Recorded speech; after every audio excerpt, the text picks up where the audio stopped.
สวัสดีค่ะ ยายจากโครเชต์นะคะ วันนี้ค่ะ มาชวนถักกระเป๋าใบเล็กๆอีกหนึ่งแบบนะคะ รูปแบบการถักไม่ยากเลยค่ะง่ายมาก สามารถใส่ได้ทั้งแบงค์เหรียญนะคะ แล้วก็ตัวการ์ดนะคะ ใช้งานได้ทั้ง3ช่องเลยนะคะ เดี๋ยวจ๋าใส่ให้ดูค่ะ เราพับแบงค์นะคะ แล้วก็ใส่ลงไปนะคะ เหรียญก็สามารถใส่ได้ค่ะไม่ร่วงหล่นนะคะ แล้วเราก็ทำการติดกระดุมแม่เหล็กค่ะ เล็กๆนะคะกระทัดรัดน่ารักดีค่ะ ใช้เวลาถักก็ไม่นานนะคะเพื่อนๆแป๊บเดียวก็ได้กระเป๋าน่ารักๆไว้ใช้ค่ะ มาดูในส่วนที่ยายจ๋าใช้นะคะวัสดุอุปกรณ์นะคะยายจ๋าเลือกใช้เป็นตัวเชือกฟอกนิ่มนะคะเส้นอยู่ที่ประมาณ2มิลค่ะใช้2สีนะคะสีอ่อนกับสีเข้มนะคะเพื่อนๆสามารถเลือกสีได้ตามชอบค่ะส่วนเข็มจะใช้2.5มิลนะคะหรืออยู่ที่ประมาณ4/0จะใช้เล็กลงนิดนึงนะคะมาเริ่มต้นกันค่ะตัวหลักเราจะใช้สีอ่อนนะคะยายจ๋าเลือกใช้สีอ่อนเป็นตัวหลักเราทำสลิปน็อตค่ะ ใช้เข็มหัวเล็กลงมา1เบอร์นะคะปกติยายจ๋าจะใช้5/0นะคะแต่วันนี้ต้องการให้ชิ้นงานแน่นขึ้นนะคะเมื่อสลิปน็อตแล้วก็ถักโซ่ต่อได้เลยค่ะจำนวนที่ถักนะคะ89โซ่ค่ะซึ่งเพื่อนๆสามารถเพิ่มหรือลดได้เลยนะคะเมื่อได้ครบ89โซ่แล้วนะคะถ้าเพื่อนๆจะปรับขนาดนะคะตรงนี้ดูนะคะวิธีการนะคะเราจะพับทบ4นะคะเท่าๆกันแบบนี้แล้วให้เพื่อนๆลองดูนะคะว่าความกว้างเผื่อเพื่อนๆที่ไม่ได้ใช้ตัวเชือกเหมือนยายจ๋านะคะเมื่อพับ4แล้วเราดูว่าเราสามารถใส่การ์ดได้หรือเปล่านะคะถ้าได้นะคะก็ใช้จำนวนเท่านั้นเลยนะคะแต่ก็คือตัวเลขนะคะจะต้องหารด้วย4ลงตัวนะคะจำนวนที่ยายจ๋าถักก็คือ88บวก1นะคะ88คือหารด้วย4ได้ลงตัวนะคะ1ก็คือเราจะเริ่มเห็นตรงแถวนี้นะคะขึ้นต้นที่เราขึ้นไว้แล้วนะคะมาถักลงในหลักที่2เพราะฉะนั้นเราก็ถักซิงเกิลโครเชต์ย้อนกลับมาอยู่ที่จำนวน88หลักนะคะ88ก็คือหารด้วย4ลงตัวนะคะเราจะแบ่งชิ้นงานออกเป็น4ส่วนนะคะถ้าเพื่อน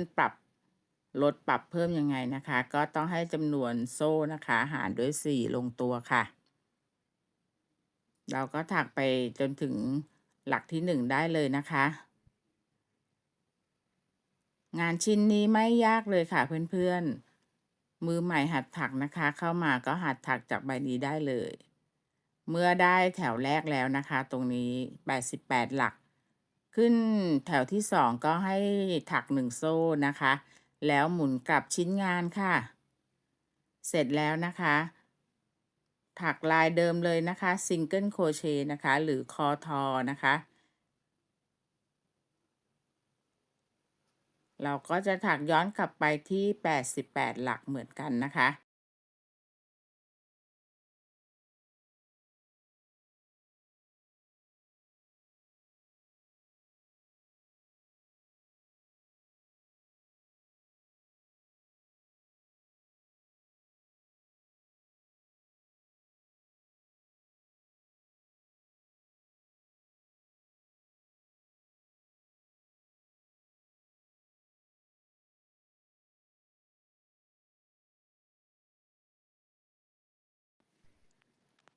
เราจะทำการถักนะคะ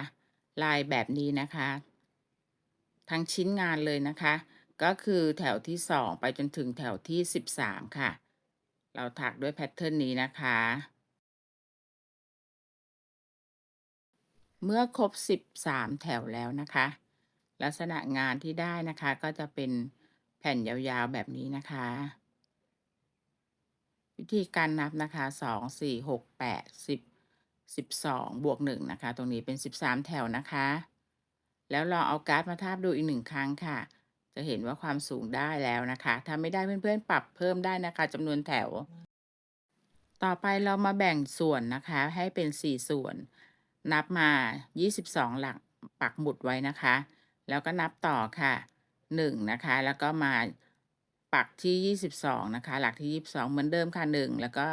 ปักหลักที่22นะคะเพราะฉะนั้นที่เหลือตรงนี้เท่ากันนะคะส่วนละ22หลักนะคะทั้งหมด4ส่วนเดี๋ยวเราจะมาถัก2ส่วนนี้นะคะ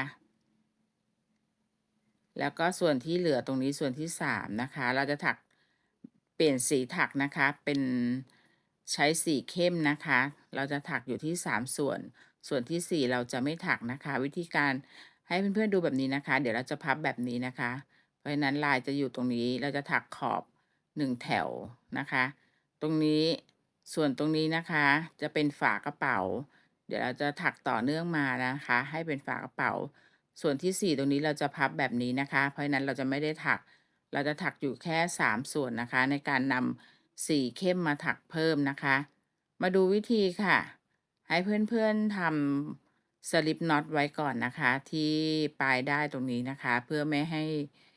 ด้ายเลื่อนหลุดนะคะเสร็จแล้วเราก็มาแทงในหลักที่เราจะเริ่มต้นนะคะตรงนี้เดี๋ยวเราจะถัก2ส่วนนี้นะคะด้วยลายเดียวกัน เราก็แทงลงไปได้เลยค่ะในหลักที่1นะคะแล้วก็ทำการเกี่ยวตัวห่วงเข้ามาตัวสลิปน็อตก็จะล็อกอยู่ด้านหลังนะคะแล้วถัก2โซ่นะคะ2โซ่เสร็จแล้วข้าม1หลักสลิปสติ t นะคะในหลักที่2ค่ะสลิปสติ t ในหลักถัดไปนะคะข้าม1แล้วก็ไปสลิปสติ t หลักถัดไปนะคะแล้วก็ทำซ้ำค่ะ2โซ่นะคะข้าม1หลัก Slip stitch หลักถัดไปค่ะ Slip stitch นะคะหรืออีกอย่างหนึ่งเรียกว่าลอหอนะคะก็คือการเลื่อนห่วงนะคะไม่ได้ต้องพันหัวเข็มค่ะเมื่อเราแทงลงไปแล้วเราดึงไหมผ่านตลอดนะคะแบบนี้อันนี้นะคะเรียก Slip stitch ค่ะเราจะถักแบบนี้นะคะไปจนถึงส่วนที่2ตรงนี้มาดูค่ะมาถึงส่วนที่2แล้วนะคะที่เราทำเข็มกัดเอาไว้นะคะ หรือทั้งหมดก็คือเราถักมาทั้งหมดอยู่ที่44หลักนะคะ2ส่วนทีนี้เราจะมาส่วนที่3นะคะพอเรา2โซ่เราข้าม1เราก็มาเริ่มหลักที่1ตรงนี้นะคะในส่วนที่3เราจะถักด้วยลาย Single Crochet นะคะตรงนี้จะเป็นส่วนของฝากระเป๋าค่ะส่วนที่3ถักลาย Single Crochet มาทั้งหมดอยู่ที่22หลักนะคะให้เพื่อนใส่มาร์กเกอร์ไว้นิดนึงก็ได้ค่ะหลักที่1นะคะที่เป็น Single Crochet เสร็จแล้วก็ถักต่อนะคะเราจะถักนะคะเราจะถักไปจนถึงจุดที่เราใส่มาร์กเกอร์ไว้ตรงนี้ค่ะในส่วนที่3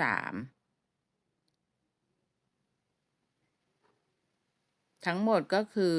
จะถักมาทั้งหมดอยู่ที่22หลักนะคะอันนี้มาร์กเกอร์หลักที่22ดึงออกแล้วเราก็ถักลงไปค่ะ ก็จะจบในส่วนที่3นะคะเป็นลาย Single Crochet นะคะเป็นส่วนของฝากระเป๋าค่ะตรงนี้นะคะเป็นส่วนของฝากระเป๋า22หลักค่ะแล้วเราถักต่อได้เลยค่ะ1โซ่นะคะแล้วพลิกกลับค่ะเสร็จแล้วนะคะก็ถักต่อค่ะ Single Crochet ย้อนกลับมาที่22หลักเท่ากันนะคะ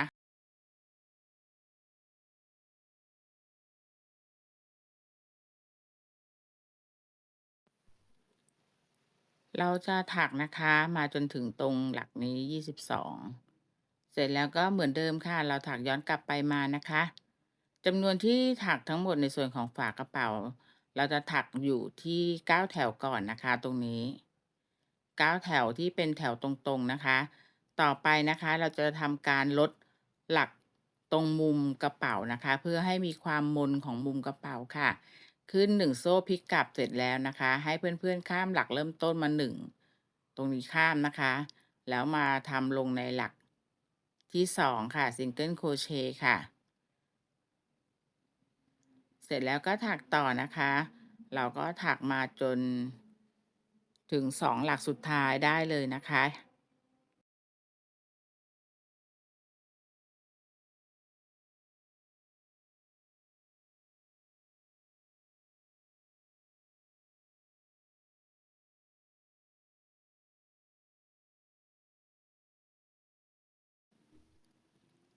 เมื่อเราถักมาถึง2หลักสุดท้ายนะคะตรงนี้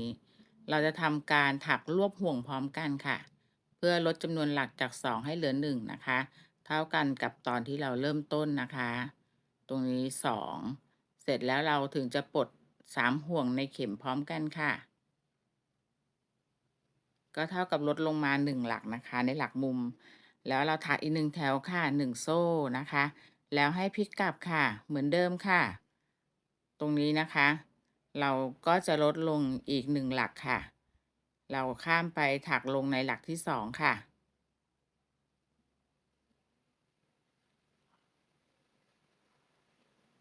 เสร็จแล้วก็ถักต่อได้เลยนะคะ ไปจนถึง2หลักสุดท้ายค่ะ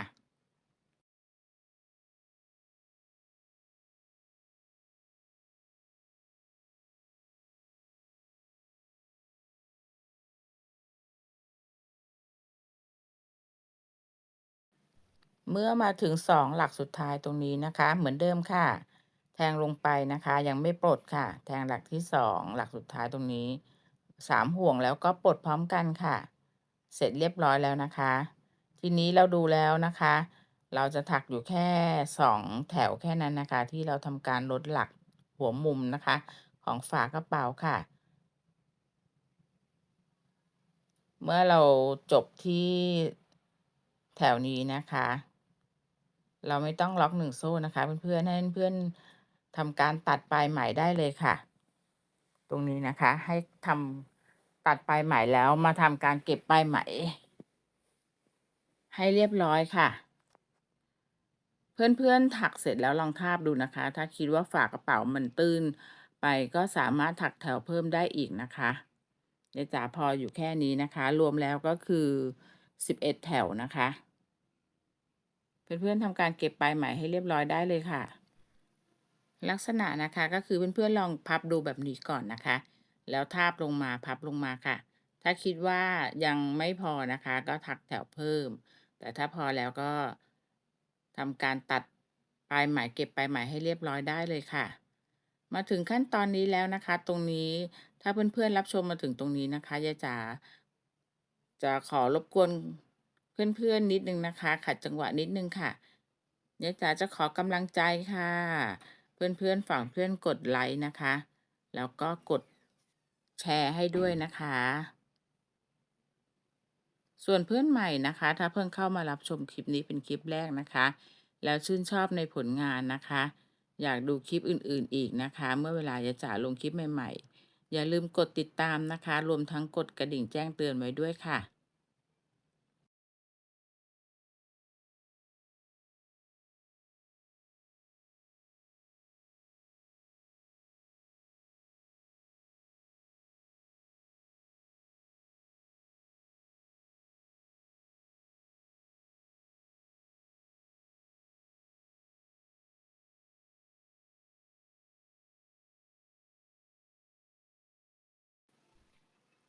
เมื่อเสร็จในส่วนของฝากระเป๋านะคะ ต่อไปก็จะมาดูวิธีการเย็บประกบนะคะ ทีนี้ค่ะเพื่อนๆ ถ้าเราลองพับดูตัวฝากระเป๋านะคะ มันจะมี2ด้านนะคะที่เป็นแถวสุดท้าย ถ้าเราต้องการด้านสวยตรงนี้นะคะเพื่อนๆให้พับตัว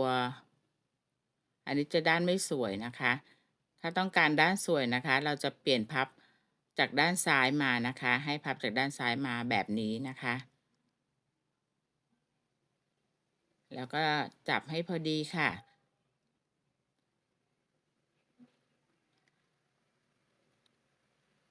ต่อไปนะคะเราก็ลองพับดูนะคะอันนี้จะเป็นด้านสวยแล้วนะคะจะเห็นแถวสุดท้ายนะคะตรงนี้จะเป็นด้านถูกนะคะเสร็จแล้วต่อไปก็จะเป็นขั้นตอนนะคะการเย็บประกบกันนะคะ เราพับเป็นแนวทางนะคะแล้วก็พับ ให้ได้ความพอดีนะคะไม่บิดไม่เบี้ยวนะคะลองดึงนะคะเสร็จแล้วก็ให้เพื่อนๆใช้ตัวเข็มกัดนะคะเนาไว้ก่อนนะคะมุมต่างๆนะคะเพื่อให้เขา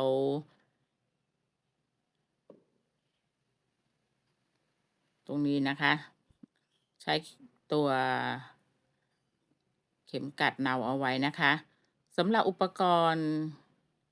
เข็มกลัดเข็มโครเชต์รวมทั้งไหมพรมทุกอย่างนะคะยายจ๋าจะมีแนะนำผลิตภัณฑ์ไว้ให้นะคะเพื่อนๆสามารถคลิกดูที่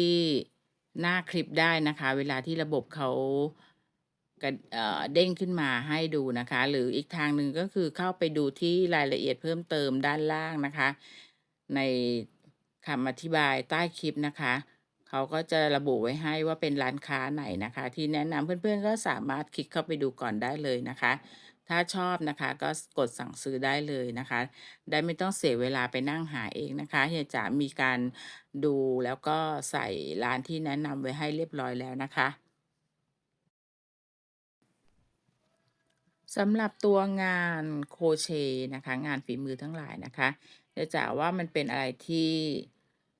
เราต้องค่อยๆนะคะใจเย็นๆนะคะถ้ามือใหม่ก็ค่อยๆฝึกไปค่ะรับรองได้2-3ชิ้นนะคะเมื่อถักไปแล้วนะคะฝีมือก็จะดีขึ้นเรื่อยๆค่ะทีนี้เมื่อเราเนาเสร็จแล้วนะคะเพื่อนๆดูนะคะเดี๋ยวจ๋าก็จะใช้ตัวเข็มนะคะแล้วก็มาใช้ด้ายสีของเขานะคะมาเย็บติดกันเราจัดแถวนะคะให้เขาตรงกันนะคะเพื่อนๆเสร็จแล้วเราก็ซ่อนปลายไหมไว้ด้านในนะคะ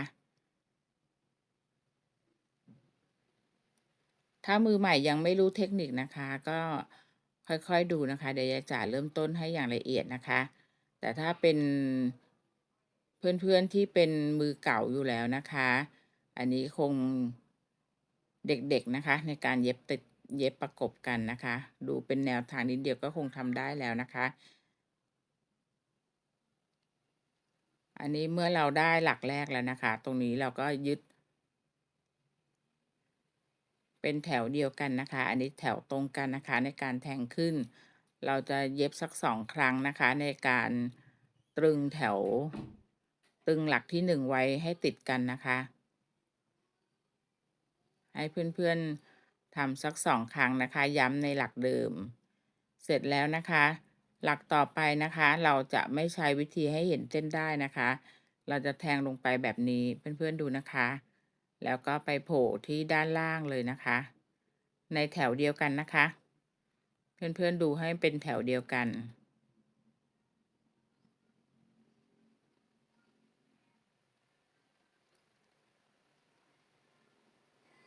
เมื่อไปถึงด้านล่างนะคะวิธีการกลับขึ้นมาข้างบนเราก็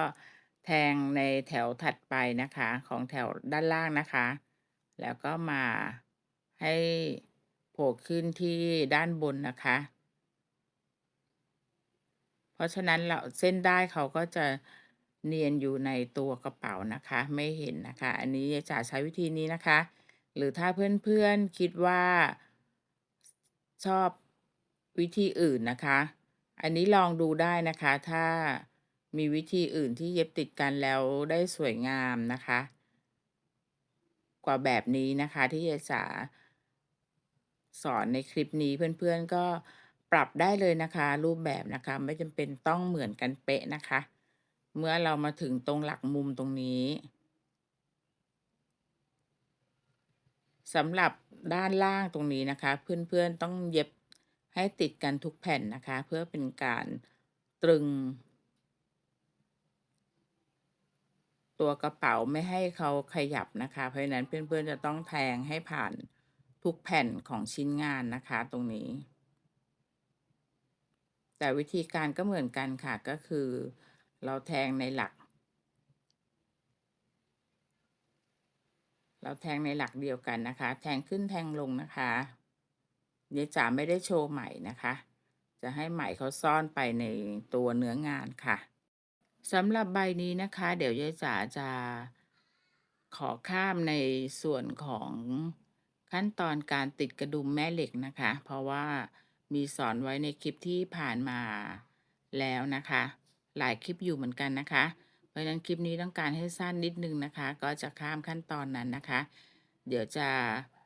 เย็บในส่วนของก้นกระเป๋าให้ติดกันนะคะ ให้ดูนิดนึงแล้วก็ขอข้ามนะคะ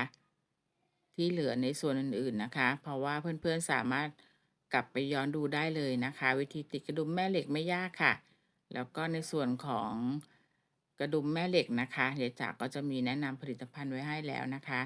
จะเป็นแบบขาพับนะคะ แต่ถ้าเพื่อนๆมีเป็นแบบขาที่เอาไว้สี่ไว้สอยหรือมีแบบอื่นๆนะคะ ก็เลือกติดได้นะคะอาจจะเป็นกระดุมแปะแทนก็ได้นะคะ อันนี้แล้วแต่ที่มีนะคะ ให้เพื่อนๆนะคะค่อยๆเย็บไปนะคะไล่ไปเรื่อยๆนะคะตรงนี้จนถึงหลักมุมแล้วก็